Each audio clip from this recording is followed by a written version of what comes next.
Hello, everyone. Good afternoon.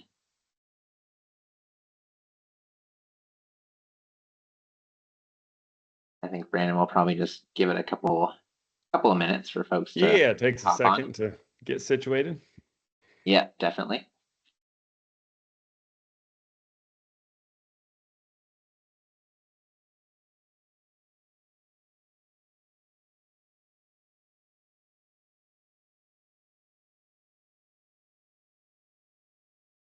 In the meantime, there is a chat button at the very top if you can see it. So feel free to type in where you're joining from.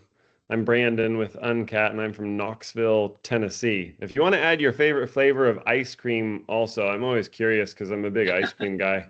My present favorite is probably Ben and Jerry's, the Cherry Garcia. That's trending at the moment, but it changes seasonally. So yeah, feel free to add that in the chat.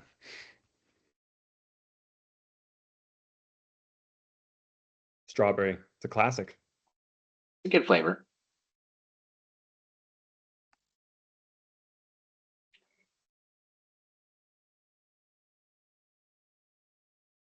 Pralines and cream. There's always at least one pralines and cream because that's also, especially this. I mean, maybe it's your all-time favorite, but definitely in this season, it feels like the right time for that. I don't think I've ever had that. I don't think I've ever heard of that. See, that's why we do this. It's like expansion. You need We're more doing ice this for cream in your life. education and awareness. Right.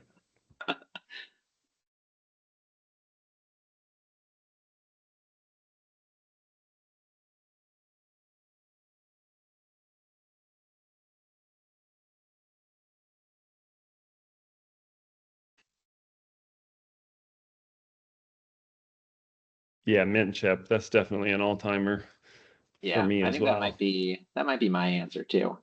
Yeah, you going with mint chip? I think so. Yeah, it's a quality flavor. No question. It's good for all seasons. It's got kind of minty, which I think of holidays, but it's also refreshing during the summer. So it kind of checks all the boxes. Mm. Yeah, you're right about that.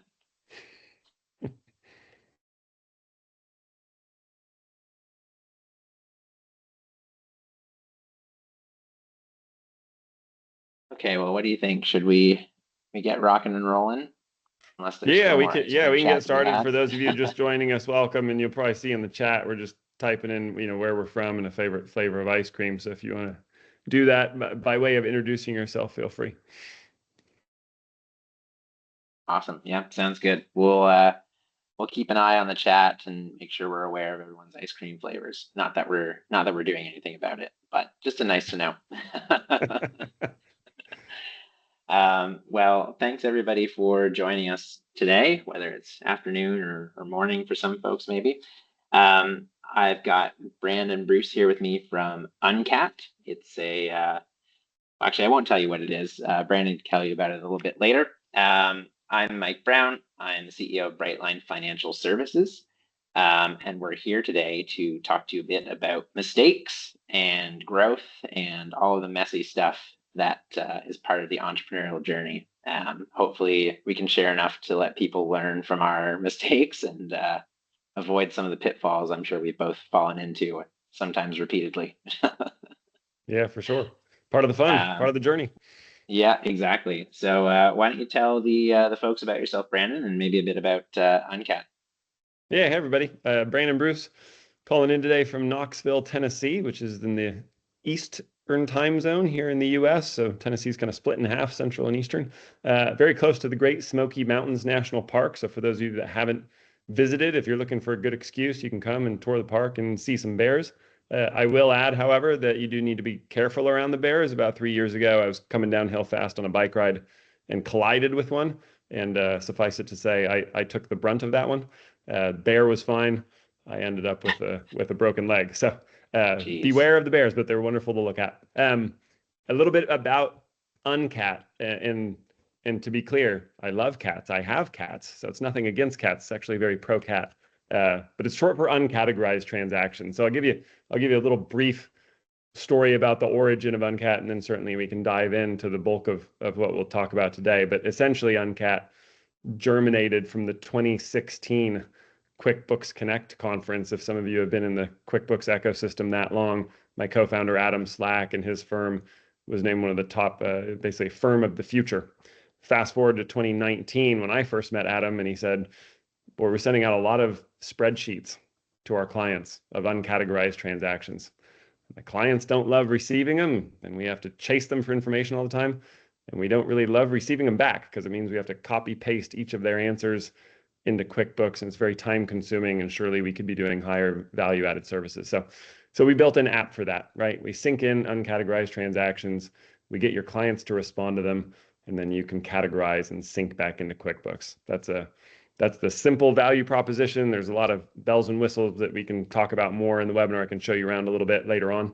But for now, hopefully for those of you that are unfamiliar with Uncat, that gives you a little picture in your mind of what Uncat does and kind of how it fits into a firm tech stack. And I have to say, if you want more of a picture, Brandon's got some excellent branding for his company. I picked this up at the Intuit conference a couple of years back, so it's all very, very cat themed.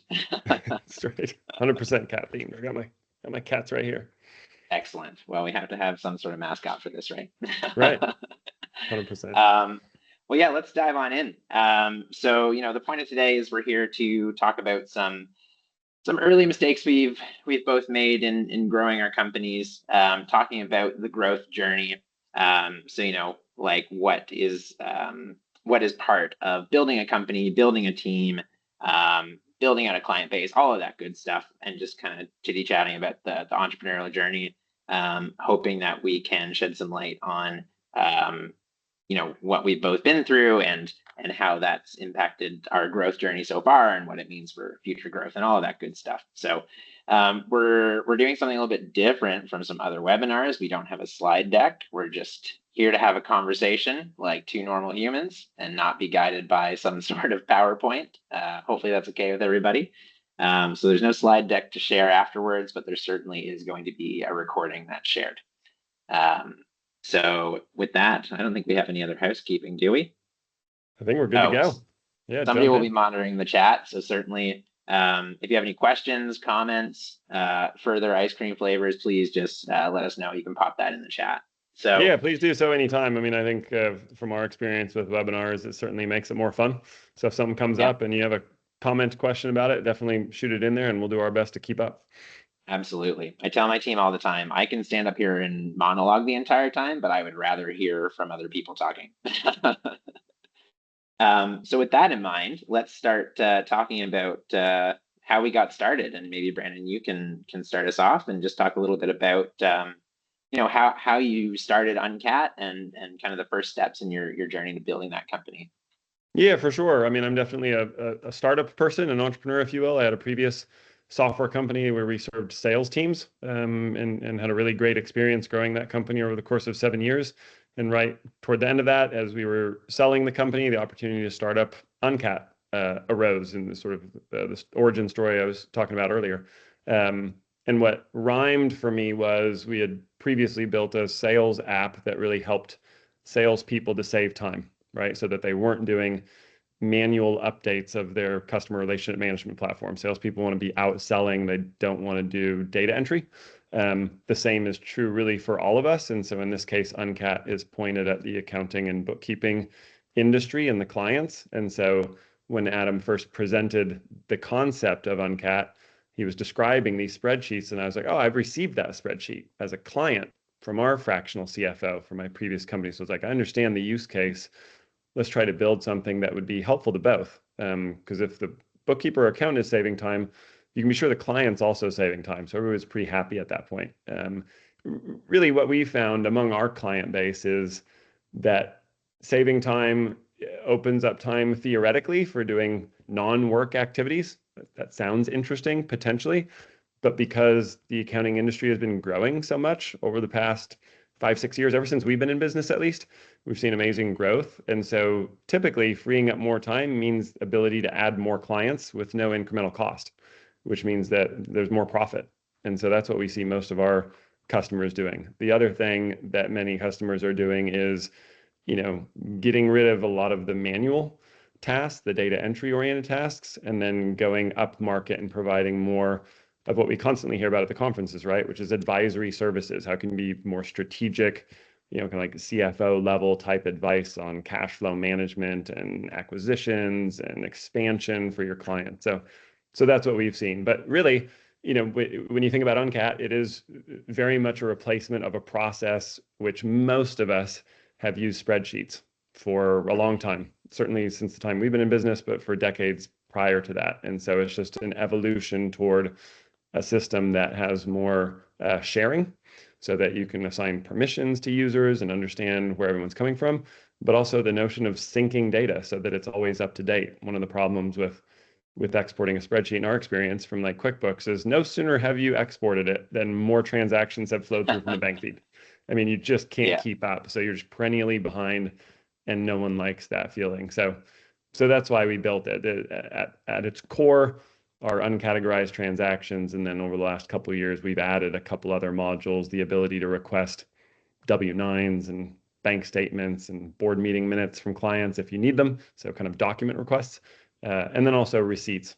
So you can upload receipts through Uncat and they'll sync into QuickBooks and match with the transactions that are in there already. So that also is a very similar use case in the sense that we're trying to save you time. You don't need to be receiving dozens of receipts from a client and then having to comb through QuickBooks trying to find matching transactions. Technology is very good at that. So we've sort of taken that on your behalf. Absolutely. And I found, it's great because before, like you're sending spreadsheets, or even worse, in my opinion, is you're having a working meeting with a client and talking about each of the transactions. And that's, that synchronous time is great. We want to have like face-to-face time with our clients, but we don't want to be talking about like, what was that e-transfer for? Or, what was that big check cut? What was that for? We want to talk about their financial health overall. We want to talk about their growth and do that like advisory type work that you mentioned. So we use Uncat in our firm, and it's a fantastic tool. So that's my plug for that. Yeah, appreciate it. But I know that, okay, so you started the company a couple of years back. Sounds like you got a really specific pain point that you solve. Was it always that clear to you? Or did it kind of start out a bit differently and then pivot? I mean, I think, yeah, and I think it'll be interesting, from both of our perspectives, right? From sort of an app perspective and then a professional services perspective from the Brightline growth trajectory. But for us, for Uncat, thankfully, the idea came out of a firm. So we always say it's sort of built by, for, and of bookkeepers and accountants. And so we knew that there was at least this initial use case. It at least applied to one. And then we were able to validate that through, customer discovery, which is like a somewhat fancy way of saying like we went out on the street and talked to people. Right. And the best place to do that was at QuickBooks Connect in San Jose in 2019. And then very quickly after that, about a month afterward, went up to Toronto for QuickBooks Connect in Toronto. And so that time period was extraordinarily useful for us because we were able to show mock-ups of screens and potential workflows and say, does this resonate for you? Is this how you work with your clients today? And if it worked like this, would that be helpful? And even down to the minute details, right? What fields from QuickBooks do we need to support? And so the feedback was immensely useful because some people were like, for my clients, I've been working with them for 30 years. We kind of share a brain at this point. So we don't have any uncategorized transactions. And it was like, oh, fantastic, right? It's not a good use case for that firm or for that particular person. For most, though, the resounding feedback was, well, yeah, of course we have clients with uncategorized. They're spending money at places like Amazon and Costco and Home Depot and Lowe's, where there's millions of SKUs. How can we possibly know what each individual transaction is for? And more, even if we have a receipt, we still don't know the why behind the transaction. We see you bought a truck or you bought a television or you bought a bunch of books. What was the purpose? Because that may affect how you want to categorize it in QuickBooks. And as a result, it will affect your reporting and your taxes and your audit, et cetera.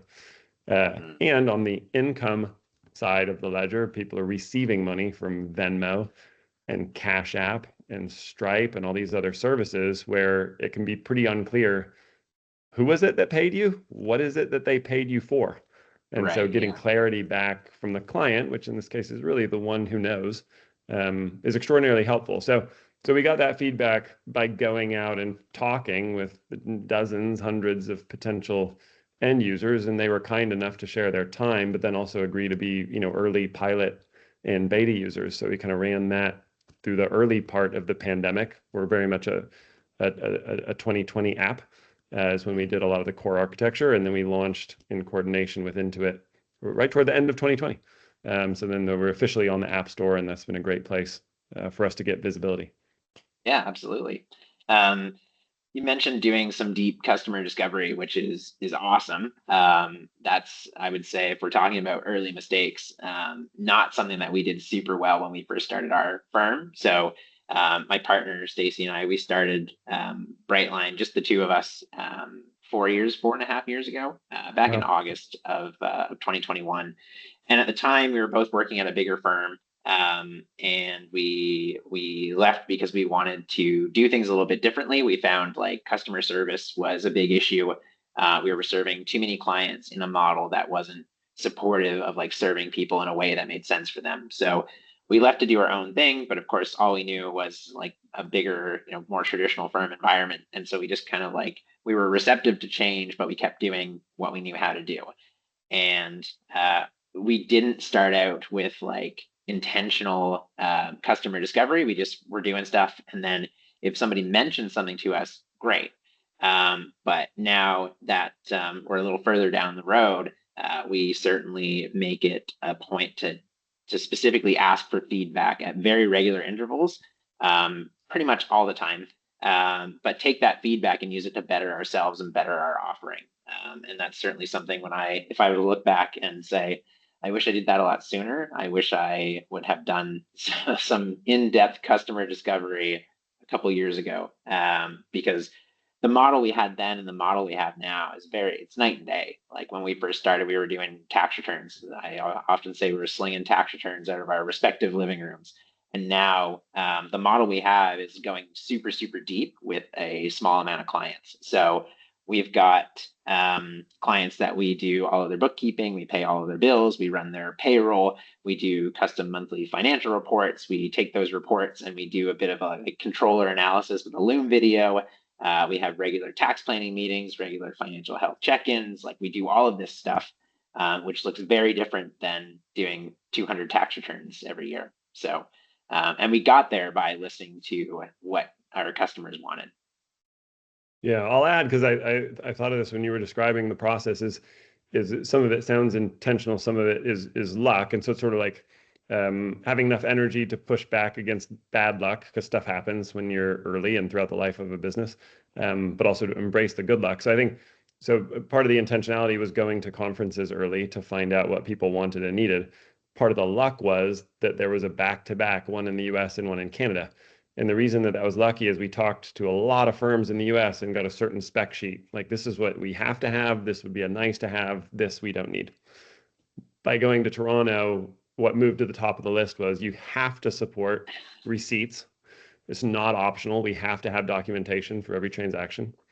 And also, we must be able to choose sales tax, which is non-trivial. There's a lot of code in QuickBooks and in ledger systems in general to support tax. It's easy to describe and it's hard to code. And so working on that and making sure that we built it in early to the application ensured that we could serve those firms well versus partially serve them, which is not sufficient. They wouldn't have been able to stick with the platform if we hadn't done those things. Yeah, absolutely. And when you're doing those, what you described as like initial client discovery or market research or whatever you want to call it, like I get the sense sometimes that like a lot of things in business, people tend to think it's like a thing, like it's this whole complicated production and there's a way you have to do it right. But ultimately, I mean, at least what I found is it's a person talking to another person, right? Like it's a very human interaction. And thinking of it through the lens of that being a human interaction, I think makes it a lot easier to do. Like you're somebody who solves problems, your clients are people who have problems. Like, why aren't we just asking like, how do you want us to solve these problems for you in a way that makes sense? Yeah. And I think I don't know if I'm oversimplifying, but that's how I no, think I about think it. it's exactly right. And then when it gets more complex, it goes to like the questions that Lindsay just posted into the chat, which is A, how do you prioritize? And B, how do you know if it's what the person actually says aligns with what they want? And so an example of that, I don't know if I want to qualify it as a mistake, but it was certainly a learning, is very early on. So rewind 5+ years, when we asked people about pricing models, quite a few people said, oh, we'd like it to be a bundle.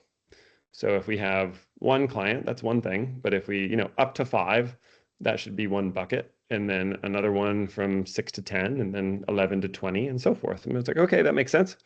And there were some other apps like that. And so that's what we revealed when we announced the app. And no sooner had we announced it than people just as my kids would say, crashed out. I mean, they couldn't have been more upset. We don't want bundles. There's other groups that do bundles and we don't like it, right? We think that's a terrible way to do it. We want to be able to scale up and down at will, and it should be based on the exact number of clients, because if you're charging us for 10 and we only use 8, we're leaving money on the table. And why should I have to pay more for 11 than I do for 12, right? It didn't make sense. So we're like, oh, so we quickly unwound that like overnight. But it was a surprise because so many people had asked for it. And then it felt like the same people, once they saw it, were like, yeah, I really don't like that. So I don't know the best practice to get around that, except to say that we were quick to fix it because it turned out people didn't want it. On the flip side, how do you prioritize feedback, right? A customer says they want something to be red. Another one says the opposite, they want it to be green. And meanwhile, a third customer doesn't care about the color, but wants it taller. And it's like, well, which one do you do with limited time and resources? Do you do any of them? Do you do one of them? Do you do all 3? Do you make it a setting so they can choose their own color? And all of those have implications for, in our case, like engineering time from the code perspective, but also support, right? So everything that we release, we need to support going forward, which means instructional onboarding, but it also means if anything breaks in the future, we need to be able to quickly fix it. So for those, unsurprisingly, it is often in the early stage, certainly of life of a company, it's a function of size, right? Is the customer that's asking for it a large customer? Have we been partnered with them for a long time? Is there a trusted relationship there where we feel like if we build this, they're serious and they'll in fact use it and they're committed to it, versus this is a very small customer, they're new, we're not sure if they're just vetting the app or if they're actually going to use it going forward. But really the best test, and we use a platform for this, is we post or we invite the customer to post the idea and others can vote on it and stack rank it. So when we see one starting to trend, it's like, oh, it's not just you that needs this. It's like 15 other people want the same thing. Like we're going to build that right away. Yeah, absolutely. And I think like this is like again like something that now I look back and I think, why did we do it this way? But we were initially like pretty bad at like forcing the collection of feedback and doing that intentionally. And once we started doing it, another mistake we made was just like taking all of the feedback super seriously. To your point, like how do you prioritize if one customer says blue and one says red and one says make it bigger or whatever, right? Right.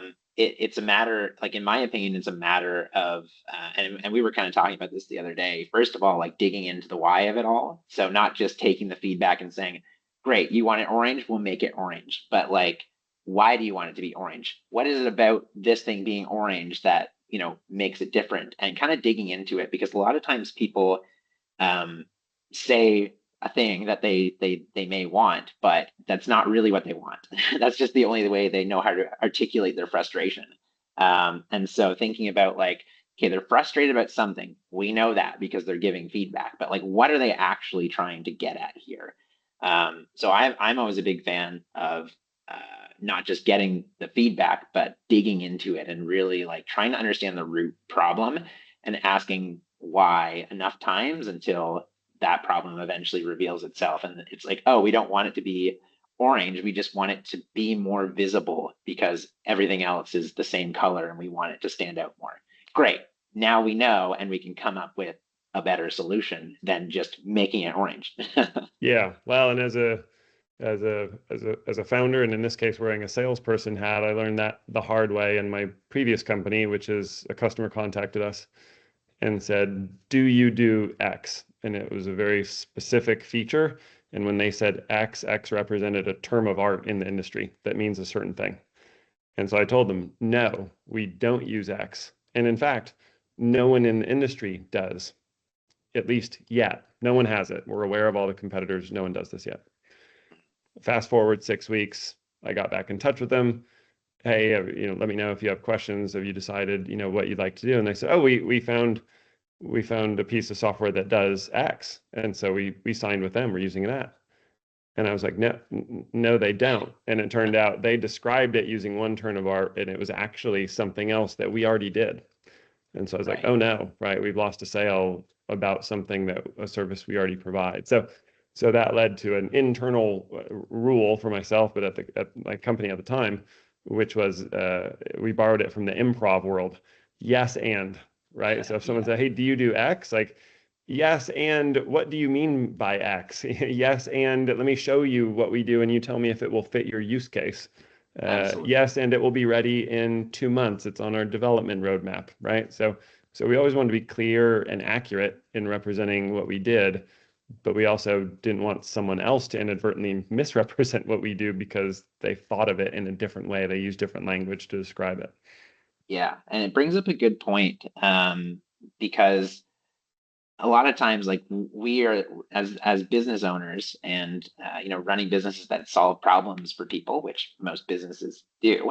But we're the experts in solving the problem. And so when you have a client who's coming to you and saying like, oh, I want X, asking like what that means to them can be an important thing to figure out like what it is that they actually want as well, right? Like not just asking why or what they mean by a certain bit of feedback, but also asking like, well, what does X mean to you, like you said, and getting to the root of like what it is they're actually looking for, what pain point they're actually trying to have solved. And we see that all the time in our industry as well. Like somebody comes through the door and they, some finance bro on TikTok said, you need to hire a CFO for your business.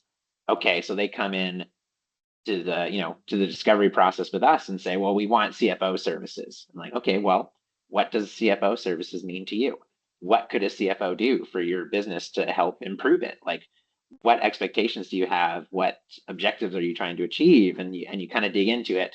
And it turns out they don't actually need CFO services. But if we were to just sign them for that, they'd be super frustrated. And it sounds like that's kind of similar, like to what you were describing. They went somewhere else because they said, "Oh yeah, we do that thing," but maybe they didn't need that thing exactly. It was a different terminology that could mean something entirely different. Um, so, So Michael, yeah, I am curious, especially because we have so many people on the webinar that are with firms, that are building firms, that are thinking about yeah, growth and scale. In our case, Uncat is a very small, tight team, and intentionally so. Like we can be yeah, very responsive. If you reach out to Uncat, you're going to reach a founder, and we're very quick. And so that's how we've structured this startup. In my previous company, we grew to about 75 people, so we had wow, more in the way of eventually some structure and some layers of communication between folks that had different job roles within the company, right? So I can expand on that more, but especially in the context of building your financial services firm, how have you guys thought about team building, getting the right players, right people, right seats, right time? absolutely. It's probably the most important thing you can do as a founder. Is it can be just yourself for the duration of your business, but for people that are looking to like build a business, you're typically going to have to hire at least one other person to help you. And so building a team is one of the most important things you'll do as a business owner. And tying it back to the theme of mistakes we've made early on, um, knowing what it is you're trying to build before you start building it is the most important thing. I could throw a number of analogies at you about that, but mostly, if you think about construction, if you're building a high-rise building, and you don't really know what it's going to look like, and it's 100 floors, you probably want to know what that looks like, so you're building the right thing and it stands upright. Likewise, if you're building an accounting firm, you probably want to know what kind of accounting firm you're going to build so that you can attract the right people who know what it looks like and are pumped about what it looks like and want to participate in that. So, I mean, when we first started, it was easy to say, okay, we need a bookkeeper. Let's find somebody with 2 feet and a heartbeat and they can do bookkeeping. But now our hiring process is a lot more intentional and we've fleshed out what's important to us as a company. We know where we're headed. We know how we want to do things. We know what our values are, which is not just words on paper, but actually core to the way that we think about things and do things. And now that we have all that information, we scan for that stuff when we're hiring. We communicate that stuff regularly to the team and make sure they're still bought into what we're trying to do. And so, just knowing what you're trying to build is going to make a huge difference when you're actually building out that team. And Yep. I mean, I know that you don't have a huge team behind you, but I'm sure selecting a co-founder, you needed to do the exact same thing, like so you could attract the right person, right? Yeah, no, that's been key for us. Certainly is that, we like working together. A quick way to blow up a company, if you will, is to have the folks that started it split up. And then sometimes you end up with no company or you end up with several companies. Right. But in either case, it causes, some level of angst and chaos. And so it's nice to do your best, as we've tried to do, of finding people who we really enjoy time with each other, because not everything's going to be easy. And so we've got each other's backs, or as my daughter who does karate says, I've got your six, right? I'm looking out for you so that nothing sneaks up on you. And so it's good to have multiple people involved where there's a high level of trust, and we can get work done very quickly because we're agnostic in terms of like which one of us does it. It's just like as long as it's clearly assigned to the one that has the greatest skill in that area, then it's like, cool, let's knock it out. And then we try to recover from our mistakes, which happen with some frequency, quickly. Have some grace for your teammates, and then just try to ship good work to the customer. You touched on something super important there, in my opinion, which is building trust. And I think, having a co-founder and building trust with one person can be perceived to be, not saying it is, but can be perceived to be easier than, trying to create an environment of trust in a team. I'm curious, like you mentioned, you were working in a startup before that had like 75 people.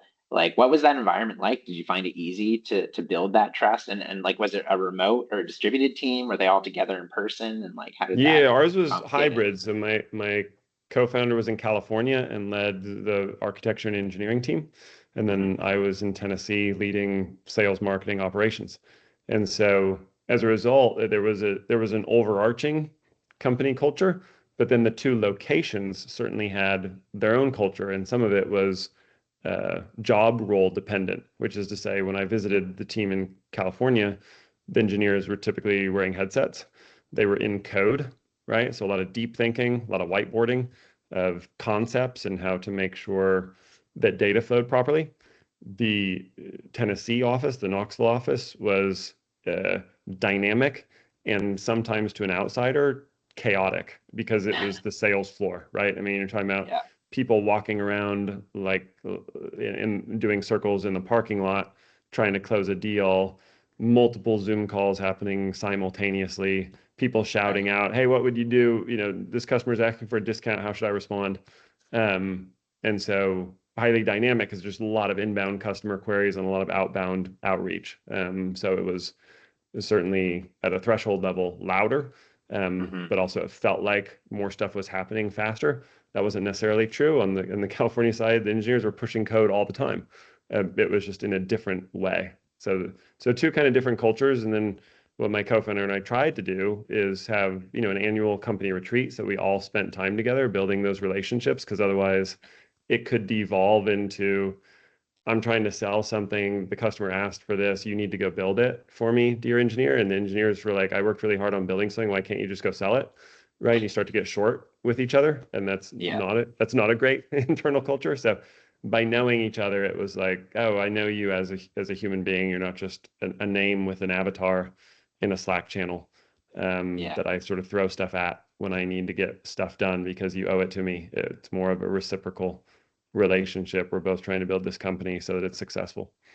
So true. Yeah. I mean, having that trust starts with actually like knowing the other person. And it's something like when we first started, I mean, we have always been a fully remote environment. And we had most of our team based in and around Halifax. Certainly, I don't live in Halifax, I live in Montreal. So I was removed from that, but I still made a point of coming back regularly because there's, in my opinion, nothing that replaces in-person FaceTime.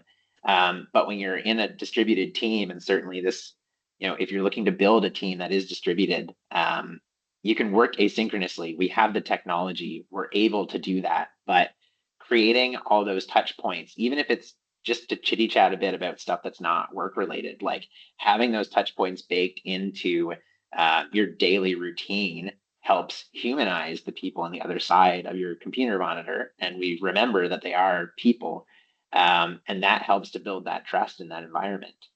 So we've merged with another firm, and that's been going super well. But one of the main differences is a lot of their people are in office. So now we're trying to think, how do we have a unified team and a cohesive company culture when we've got people who are distributed, and people who are in the office, and make sure that you built that trusting environment for that team.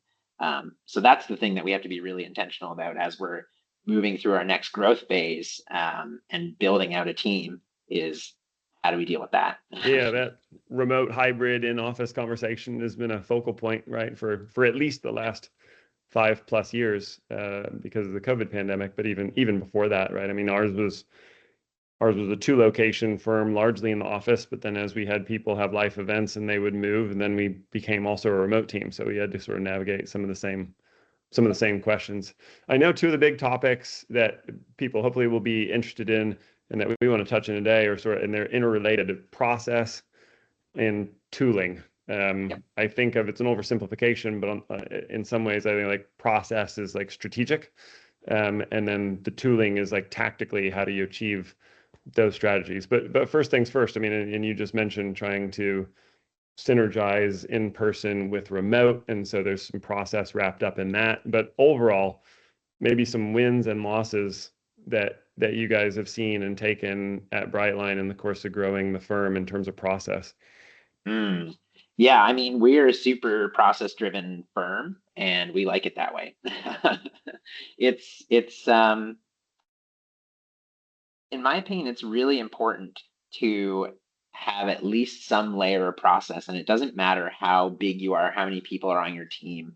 There needs to be a consistent way of doing things. And in my opinion, it's just tying it all back to the client experience. Like the client shouldn't have a different experience if they work with Mike or if they work with Brandon. If we work for the same company delivering the same service, they should have a similar experience. And I think taking the time to develop process is a way that you can deliver on that consistent client experience. And then I also think that it's a way to upskill people and make sure that people are always learning and growing. One of the what I would say is an early process win for us, when we first started using Carbon, which, if anybody doesn't know Carbon, it's a workflow management system, I guess you would call it, for accounting firms. So we have used that from very early on, and we have gone through a huge exercise in building out like, okay, if we're doing monthly bookkeeping, what steps are involved in that, and we customize it to the client and all of that. But what I would say one of our earliest wins was, other than just having that process, was adding in a self-review stage. And Hmm. so what we did is we have the prep stage, now we have the self-review stage, then it was the review stage.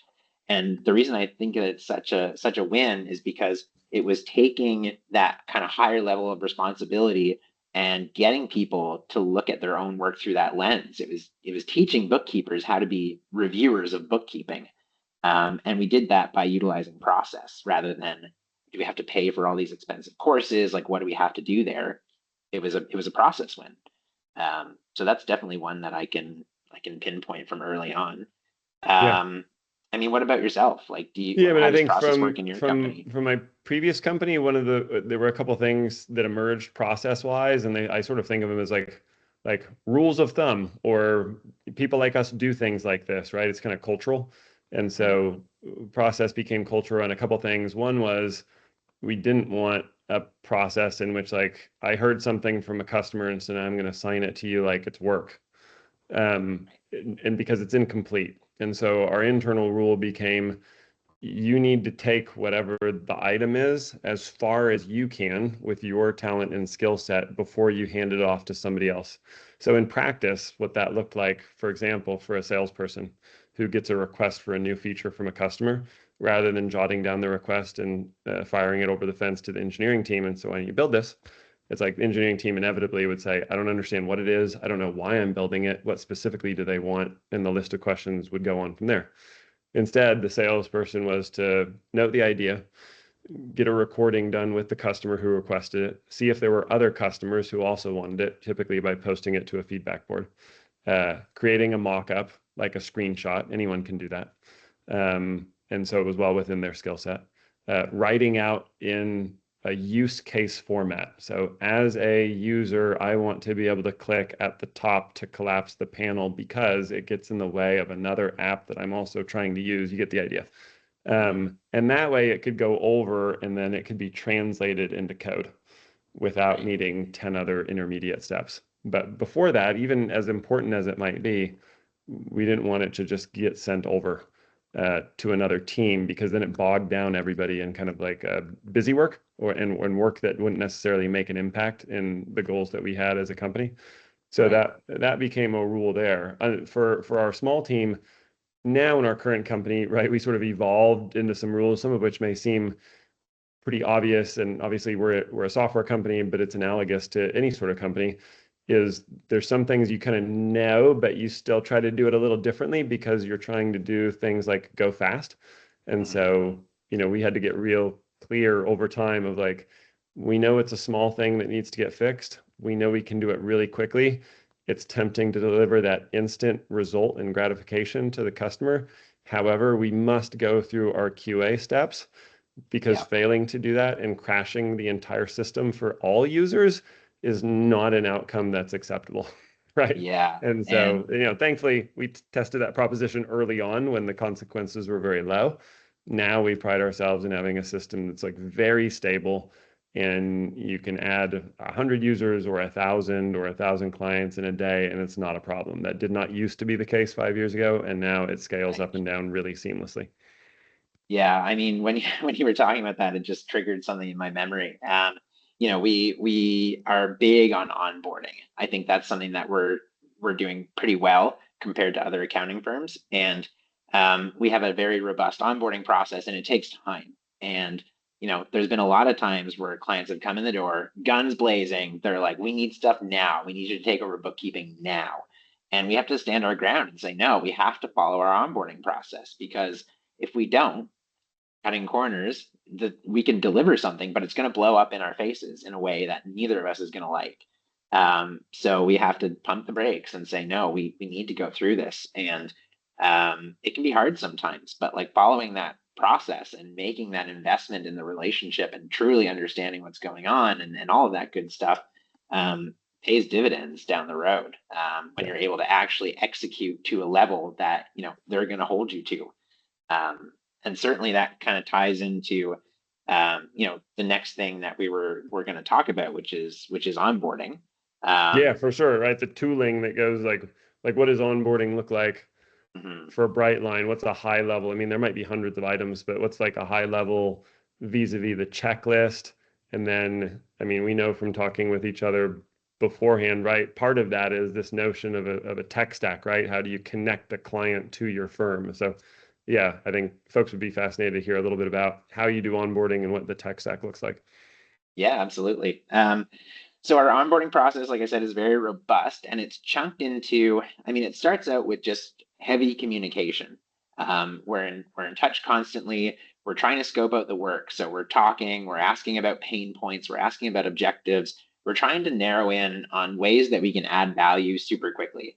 So if a client, I mean, a lot of times the two things I find when I'm talking to leads, like their biggest pain points are my account won't get back to me.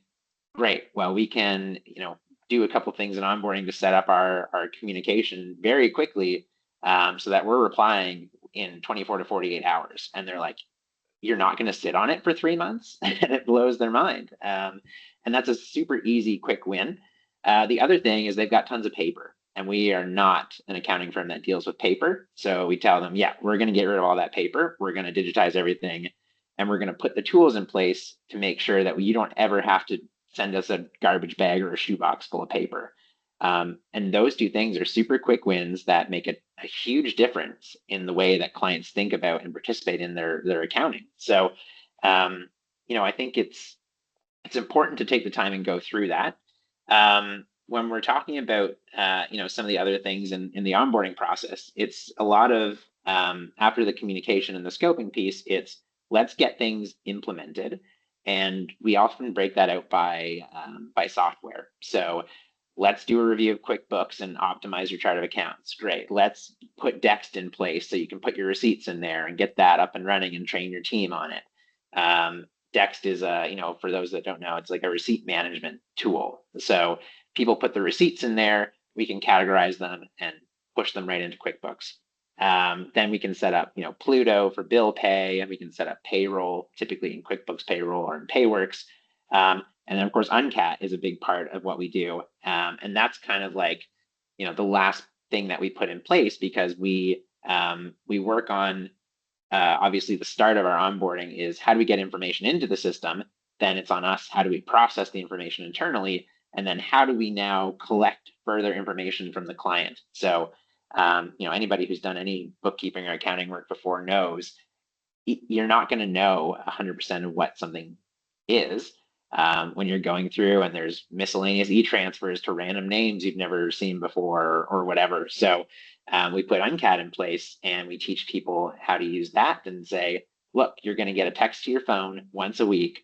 Click the link in the text message, write a couple like short sentences in there, and that is literally all we need from you. And they're like, whoa. So it's that's kind of how we approach our onboarding, is just heavy communication, understand what's going on, make some recommendations, implement the tech, and then we're off to the races. And like I said before, if we're cutting corners and some of those things don't go exactly according to plan, it just results in frustration down the road. So we're really big on like sticking to our guns and taking the time to onboard properly. Yep, makes sense. I mean, I think our experience having built sort of for a firm first, and then for the other firms that raise their hand at the conferences and now beyond to a much larger audience, it's been really interesting to see how different firms, based on niche specialty, based on geography, based on size, do tech adoption. And I think what we've seen, and I attribute some of the run up certainly here in the United States to the fact that almost everyone needed the help of an accountant or bookkeeper during the pandemic, because the government was distributing capital, right? So it's like, okay, we need to account for this, right? We need to pay back the government, or at least account for where the money has gone. And so many people, there's such an influx of customers that then it became advantageous, and for most firms and professionals, necessary to adopt tech, right? What sort of practice management system do you use to keep track of these clients and send them updates? What do you use to bill them based on the services that you've agreed to provide? How do you get information back from the clients? That's where Uncat fits, obviously, is that communication flow. And then beyond that, how do you run analytics reporting? What's your tax platform? And the list goes on, right? How do you do APAR, et cetera? So for a lot of firms, they'll use a handful of apps. Some other firms that we've seen, right, it's really stitching together best of breed for dozens of things that all come together to serve the client to the best of the firm's ability. So it's been a really interesting dynamic time in terms of accounting tech. You can see that at conferences like Intuit Connect, like XeroCon, and others, the proliferation of apps out there. So I think it's been a great time for technology experimentation, but also delivering results, because it's a competitive marketplace. You can usually find the apps that you need and want based on what's available out there. And I think what we'll all see is even a further proliferation because of the rise of AI into the space, right? Being able to use some of those workflows to our advantage. Absolutely. Now, Lindsay's got a question in the chat. How do you set up the expectation for onboarding so you can stick to your guns? Certainly, I can speak to that a little bit. I think onboarding is the time where you're testing out a client relationship. They're not just testing you out, but you're testing them out. And so being able to set expectations and set boundaries early on is super important. And that's one of the main things that we do in onboarding. So we have a number of steps in our process that are there to help set those expectations. We have a kickoff call at the start of onboarding where we go through like, here is your team, here is who you will communicate with, here is how you communicate with them, here is how we receive certain bits of information, here's how you will receive bits of information. And we lay that all out in the call. There's also tons of information on our website that we refer people back to. We've got a pretty comprehensive like client handbook. It goes through all of our communication standards and methodology and all of that stuff. We refer back to that pretty consistently. We also have recently adopted basically a schedule of work. And so for all new clients throughout our onboarding, it's very granular. Like, here's the exact tasking that needs to be done to complete the work that you've hired us to do. And we say, here's what you're responsible for, here's what we're responsible for. And it's just clear upfront communication. And doing that consistently is how we set those expectations, and it allows us to stick to our guns. But yeah, I find like we used to work with a business coach who always used to say, clear is kind. And that's words to live by at Brightline. Just clear communication constantly. I like that. I think our approach has been, and this is a choice because I've done it other ways also, is to be as low friction as possible. So from a tech perspective, we would be described as product-led growth. And so anyone can land on the Uncat website, any accountant, bookkeeper, firm owner, and click sign in with Intuit or sign in with Xero and connect a client and be syncing transactions in about 30 to 60 seconds. It doesn't require a lot of upfront learning or exploration, to set up a platform. This isn't enterprise software. This is not going to be command and control for your whole firm or every aspect of your client interaction. But what we're trying to do is very quickly and powerfully, but also simply solve for uncategorized transactions. And then beyond that, client requests and receipts. But the key for us has been, if we're holding ourselves out in the marketplace as a time-saving application, then the time saving starts as soon as you arrive on the website. It's quick and to the point. You can get onboarded immediately. It can be self-serve. We'll show you a demo if you want one. But otherwise, off to the races. So we've had, bookkeepers join the platform on a Sunday morning and onboard 50 clients in half an hour and not hear from them, right? Which is great. Like, they get it, they figured it out, and it took a half an hour, and they've already put their entire client base on the system. And so that's nice to see. Obviously, we're here to support them. So as they have questions, they can send it our way and we'll be quick to answer. And if they want a tour and ask specific kind of process and tooling oriented questions around, I have a special client that works differently from all the other ones, will this still work for them? We get those questions all the time. And so we're happy to address them. But we are trying to meet our kind of the marketer would say a brand promise, right? What are you sort of holding yourself out in the marketplace saying? And what we're saying is, don't spend a lot of time on uncategorized transactions anymore. And we say that to clients all the time. Message. Yeah, this is not a platform as a client. Like, this is not a platform. We don't want you hanging out in our platform, right? So social networks want you to spend time on their platform, posting, reading, scrolling, swiping. We don't. We want you to come in and spend the least amount of time in our app as possible, and then go back to growing your company. And we would say the same thing to bookkeepers and accountants too. This is a place where you come in, you knock out work, and then you go back to growing your firm. We don't need you to hang out in our system. Yeah, absolutely. It's a great point. And, obviously our business is a bit different, and we need a bit of friction in the the onboarding phase of the relationship, because it's like hiring an employee, right? Like, you can't just hire anybody who walks through the door. There needs to be alignment, and there needs to be vetting and all that stuff. But I know what you're saying. And again, it's a choice. And in fact, we had a similar workflow at my previous company, but we kind of A/B tested that. So the one was like lowest possible friction, least amount of setup, least amount of like relationship and connectivity with the customer. And the other was, we gated that with like a form that someone had to fill out just to be able to access our application. What we found, which was surprising to us because we figured low friction is the answer here, right? A quick gratification, is that a lot of people enjoyed interacting with the form. And so I jokingly, but realistically describe it as they knew the answer to every question, right? What's your Yeah. first name? What's your phone number? What company do you work for? And they're like, oh, fantastic. Like, I'm going to get 100%. And so they They fill aced the out the whole quiz. form. And I was like, but the friction, like, you shouldn't have to do this, but they preferred it. And so we Mm, ended up going with that because it helped them to feel like, okay, I'm letting you know who I am. That way I'm affirmatively reaching out. I want you to reach back out to me. And so that was the beginning of how we set up customers at that point. But we had thought absolutely. the no friction way was better. And we only learned by experimentation that it wasn't.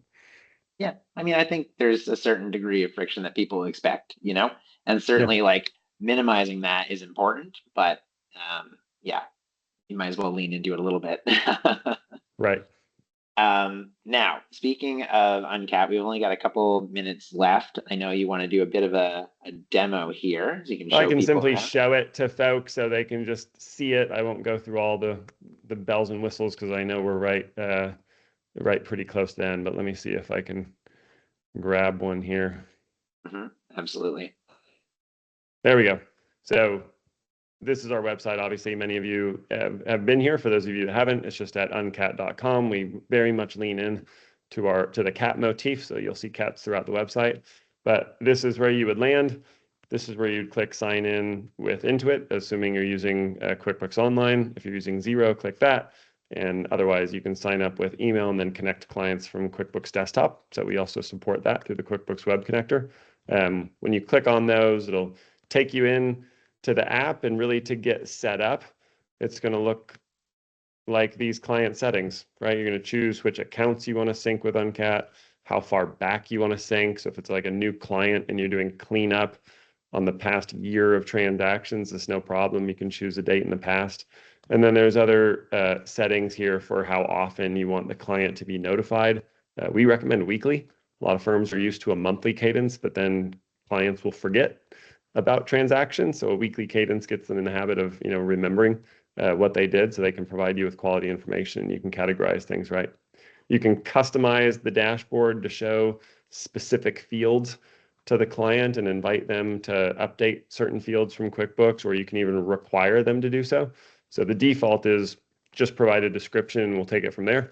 But if you want the client to categorize their own transactions or provide class or receipts, et cetera, you can do that here. And then, of course, you can invite as many client users as you want and assign them to only see particular types of transactions. Like this user is only going to see uncategorized transactions from their Visa. So anyway, the setup is really quick. Like I say, it'll take you a minute. You can customize Uncat by going to settings. You'll see the clients you've connected, and then you will be able to upload your own logo, put the name of your firm on there, change the color of the app. That way it matches your brand. And when your clients arrive, they know they're in the right place and you get a good brand impression. And beyond that, all the action happens in the dashboard. So when you're here in the dashboard looking at a particular client, you'll see highlighted in yellow the ones that they've updated based on their description. You can then categorize. This matches up with their chart of accounts. You can add a message back to the client to request clarification. You can choose vendor and class, customer, tax, billable, location, et cetera. So basically updating all the fields in your ledger that you might need to from here, and then simply click save and everything syncs back into QuickBooks. So it's a nice round trip process. The other tabs I mentioned before, but I won't dive into right now, are requests. This is where you can ask your client for something like a tax form or a bank feed. And then lastly, receipts. So a client can come in and dump in a whole bunch of receipts, right? PDFs and images, et cetera. And we will then parse those and look for matches inside of QuickBooks. And if we find them, we'll alert you, hey, there's a match. Do you want to connect it? And then we'll sync it in as an attachment. And if we can't find it, it can stay here until you reconcile those transactions, or you can publish a new expense or a bill straight from Uncat into QuickBooks. So it makes it a very nice, clean process, and it's all organized. And good news for those of you who are like me that or sometimes forced to have 100 browser tabs open at a time. It's nice to be an Uncat where you can resolve this client and then scroll down and here's the next client. And so for firms that have a dozen or 2 dozen clients, it's easy to take care of them all on one page and kind of close the books on the month. For those that have hundreds of clients, it's easy to jump to a particular client by coming up here and just typing their name. It'll take you straight to their Uncat dashboard. So that's a quick 3.5 minute tour of Uncat. But obviously, if you're on the call and you're interested in testing it out, happy to show you a demo. Feel free to book one from the homepage, or even better, honestly, because everyone here has gotten a pretty high level overview, is just sign in and jump in, connect a client the best way. In my experience, I use a lot of software. The best way to test software is to sign up and test software. It's a Absolutely. trial, so feel free to jump in and just hack around in it. And as you have questions, I'm here and happy to answer them. You also have some pretty good videos on the website too, right? That There show are, different yeah. If you functionality. scroll down, you'll Yeah. see here's a little explainer video. Jason Stats, who's an influencer that talks a lot about accounting. Many of you probably recognize his name in some of his videos, has a nice kind of tutorial about Uncat, and there's kind of a library of additional tutorials on our website channel, so YouTube channel and our website. So yeah, we've got some good resources to help you get up to speed. Yeah, so make sure you go and check it out, folks.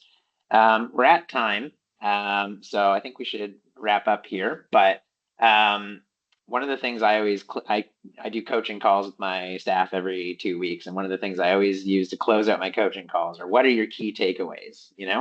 And so if I had to sum up, what my key takeaways are from today, talking about early mistakes and the growth journey, I would say, like, know what it is that you're building, clear communication, and just consistently setting expectations, for me, is what I've taken away over the last 4.5 years. Not sure about yourself, what your key takeaways are, Brandon. Yeah, I mean, I think I really enjoyed the conversation, and I think a high level theme that jumps out is that, as they say, mistakes will be made. Jump in, water's warm. I think all of us try not to make big mistakes in the creation and the running of our businesses, but make small ones, iterate quickly, fix them, be transparent with your customers. I made a mistake, I just fixed it. And then that way you can grow together. And that's what we're trying to do every day. You only really fail if you don't learn from your mistakes. There you go. I like it. All right. Well, thanks, Brandon. Really appreciate you being here. Love the conversation. Thanks, everybody, for coming to listen to us chitty chat about business. I understand the recording will be circulated at some point afterwards. And stay tuned. I'm sure we'll be doing some other webinars in the future. Thanks so much, and enjoy the rest of your day. Yeah, thanks everybody. Yeah, we'll circulate this recording, and then also really great onboarding guide that the team at Brightline put together about how they use Uncat, but also includes a lot of useful tips about how they've been able to grow and scale their firm. So keep an eye out for those. Lindsay will be sending those out. And obviously, if you have any questions, reach out to us directly. I'll drop my email address in the chat, so feel free to reach out anytime. Perfect. All right. Thanks, everybody. Awesome. Have a great day. Thanks, Michael. Bye.